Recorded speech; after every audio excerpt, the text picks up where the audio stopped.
Most interesting, definitely your Excel story.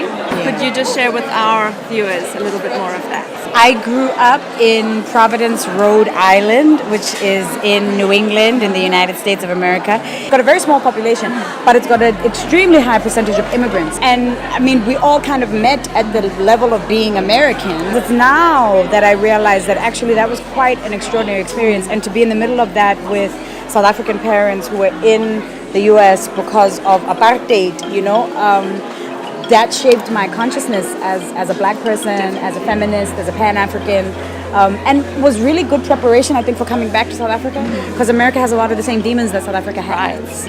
You mentioned that work like the Arch for Arch has an important place in making design accessible for everyone. Yes. Talk us through that. So we live in one of the most unequal societies on earth, which means that for this strata of society, of people who have access to theater, literature, the arts, design, festivals, conferences, we're exposed to the same kind of art that people are exposed to in the West, that people are exposed to in Europe, in America, or anywhere else. But for the bulk of our people, who are black and who are poor and who are disenfranchised and marginalized and who can't access basic services in this country that were promised to them, right? Accessing art is like, it's like trying to reach for a cloud. Like, why? Why do you need art when you don't have water? Exactly. Why do you need art when you don't have education? You need art precisely because you don't have those things. We're building a country. We need art because we need vision. We need art because we need imagination. We need art because we're reeling from post-traumatic stress disorder. We need art because we're messed up and we're violent and we rape each other and we beat each other and we're racist and we're misogynistic. We need art because we need to heal as a society. So South Africa produces incredible genius, but it's that genius doesn't have the chance to access people, ordinary people at an everyday level. Public art, being able to work as an artist on commissioned work that is ordinary people are going to walk past on their way to the taxi rank or on the way to the office.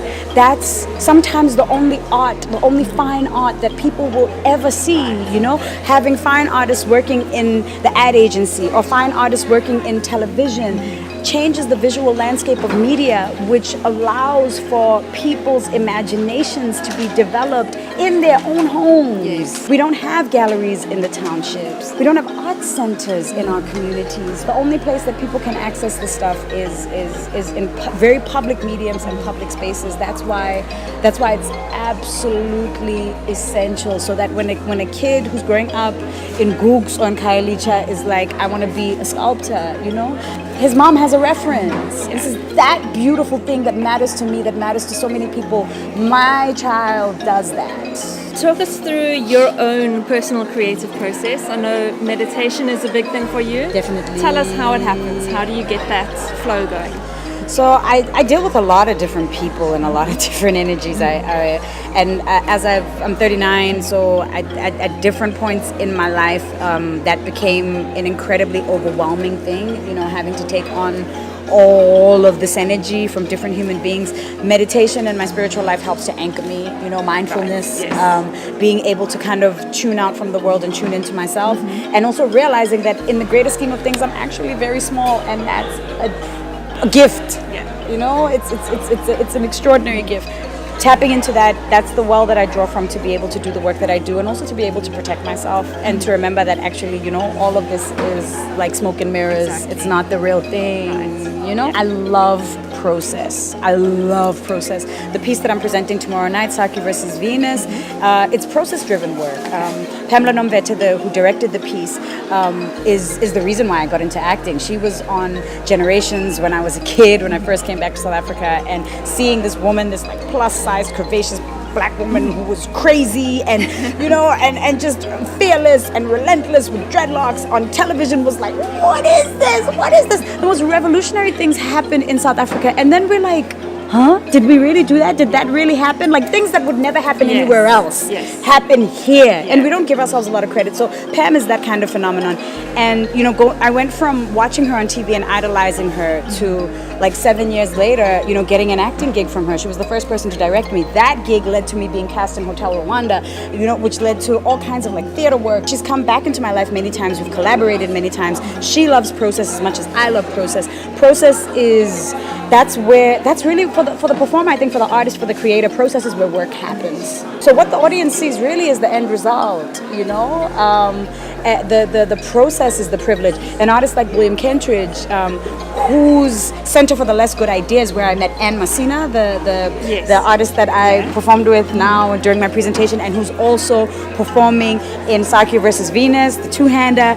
I met Anne at the Center for the Less Good Idea. William Kentridge loves process, and he invites people into process. He shows audiences the work when it's in its rawest form, and that was, oh my God, that was such a harrowing experience. I hated it, but then loved it, because you know, when you invite people in, when the work is still cooking, you realize what works and what doesn't. Yes, and that's very intimate.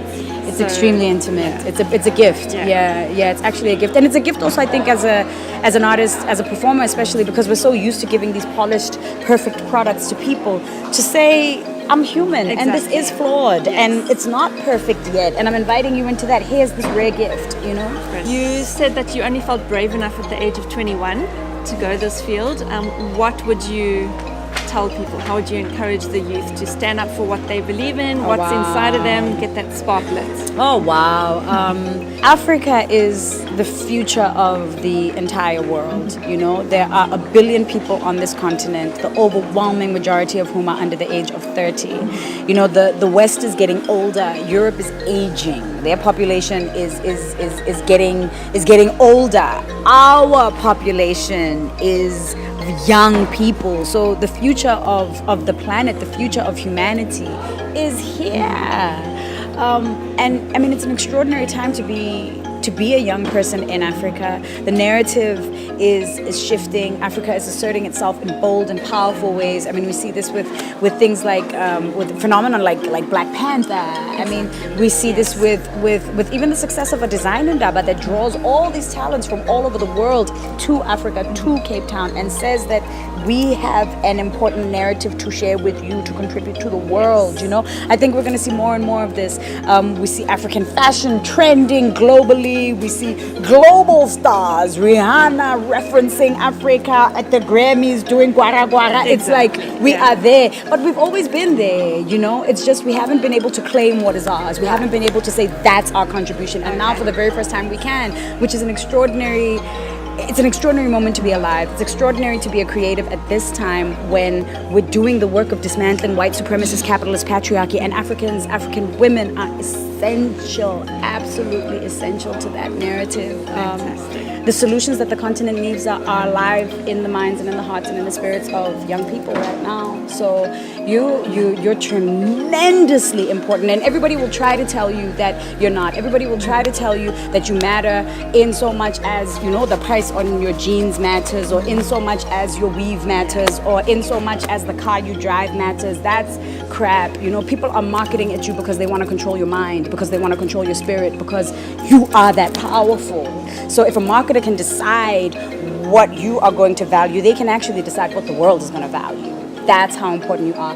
And there's no other generation on this continent that's ever been able to tweet and Facebook and share their ideas and ideologies with the world, you know? So you have tremendous power. You have tremendous power. Don't allow other people to decide what the narrative or what should be important for you. You are important. You are at the center of it. Everybody wants to look like you. Kim Kardashian wants to look like you. People want to dance like you, dress like you, sound like you. People want your story. You are currency. You are global currency. So never lose sight of that, you know, even if you're poor, even if you're disenfranchised, even if you've been abused, you know, you are important, you matter.